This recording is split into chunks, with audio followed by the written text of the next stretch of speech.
This is by John Nez. What do you think this is going to be about? Do you have a guess of what one smart cookie this doggy is going to do? It's got some books and some glasses. Let's see what happens.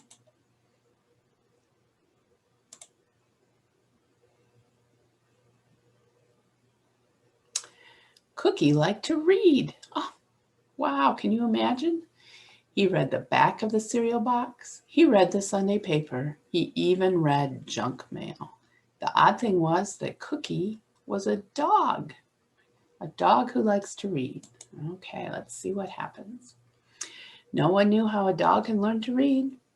I wonder if it could be the glasses, Mom said. Or maybe he learned from watching us all read the newspaper, Dad suggested. He wasn't watching me, that's for sure, said Duffy. She never read. All she ever liked to do was draw. It couldn't have been from watching me, said Nash. He liked playing Space Army all day.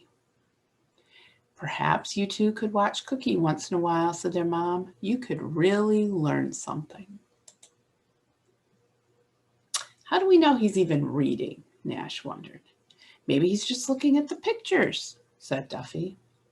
What's the big deal about reading anyhow? Nash said. It's not like Cookie can talk.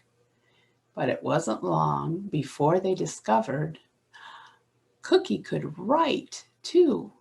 Oh my goodness, said Dad. Next thing you know, he'll be painting pictures and playing the flute.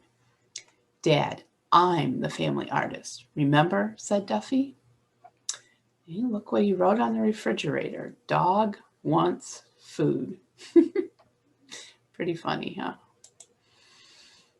Soon Cookie was helping out in the kitchen. He read recipes for Mom. Oh, thank you, Cookie, she said. What would I do without you?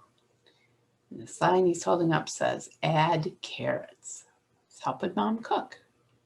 Cookie read the car repair book to help Dad fix the spark plugs. Thanks, Cookie. You're a lifesaver, said Dad. At school, it was Pets Day. The classroom was filled with dogs, cats, hamsters, frogs, and fish. Duffy brought in Cookie. Duffy stood up when it was her turn. This is my dog, Cookie. He's so smart he can read and write real words, Duffy proudly declared. The whole class broke out laughing. This I gotta see, Yummy yelled. Yeah, show us, said Tommy. He's just a dumb dog, said Cecil. He doesn't read. He's just like you. Ooh. Everyone laughed. Dumb dog, can't read, they all shouted. Children, quiet, cried Mrs. Woodruff. Now where is Cookie anyway? He's out in the hall, said Bessie, and he's doing something really weird. What do you think he's doing? Oh my gosh, said Mrs. Woodruff, the dog really can read and write. That's what I tried to tell you, Duffy reminded them. This time, Cookie's written, dog wants lunch. He's ready for lunch. After that, Cookie was given his own seat in the back of the class. He soon became the class favorite. Some of the kids even called him teacher's pet. In the lunchroom, Cookie now sat where Duffy used to sit.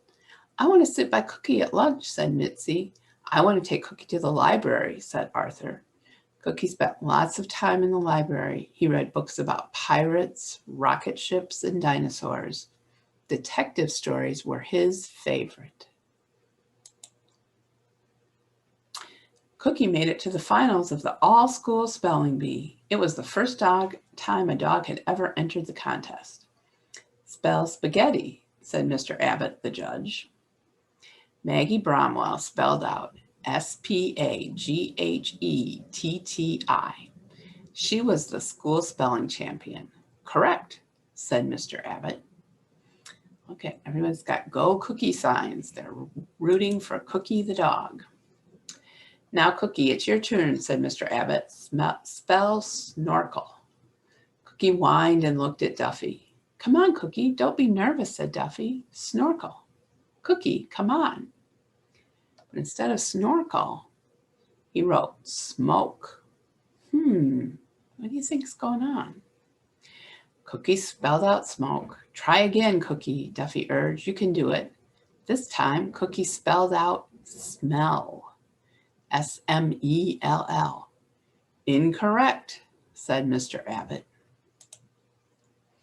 He's just nervous to be on stage with everyone watching, said Duffy.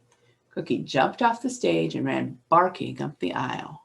Duffy chased after him. Well, now that's against the rules, said Mr. Abbott. I'm afraid Cookie loses the match to Maggie Bromwell. Oh dear, poor Cookie. Cookie ran out to the hall and down the stairs to the basement. Duffy ran after him. Cookie, where are you going? She cried. Why are you running away? No one was around in the basement. Something smelled funny.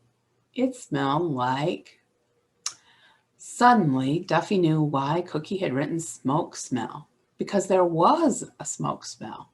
This was an emergency. Duffy looked around and saw a sign that said, "In an emergency." She read it carefully. Then she heard Cookie barking down the hall. The sign says, "In an emergency, activate the fire alarm and call 911. Crawl if there's smoke. Feel doors for heat before opening. Never open a hot door with smoke behind it. Go to the nearest exit. Leave the building. Always use an exit stair, not an elevator. Close doors and windows. Use a fire extinguisher if the fire is small." That's a lot of information on that sign, isn't it? Cookie was at the door to the furnace room. Black smoke billowed out from under the door, and Cookie barked and barked. But Duffy had just read the sign. It said, "Never open a hot door with smoke behind it." Duffy felt the door with the back of her hand. It was hot. We should leave the door closed and find a fire alarm, Duffy told Cookie. That's what I read. They found the fire alarm, but Duffy didn't know what to do next until she read, "Lift cover up from bottom and pull handle out." Duffy followed the directions, and soon the fire alarm bell started clanging. It was the most wonderful sound in the world to Duffy. Why do you think she's happy to hear the fire alarm?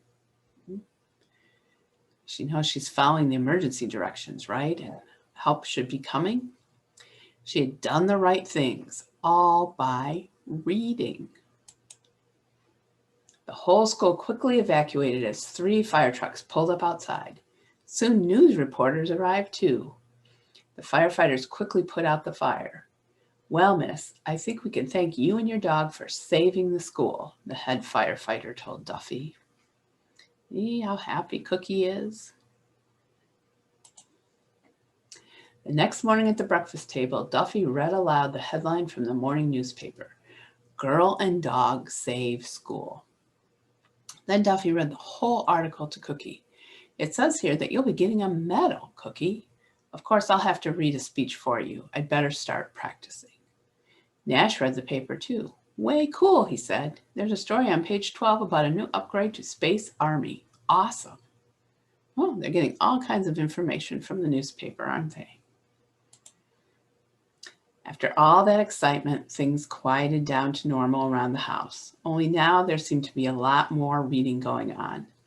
In fact, everyone was reading almost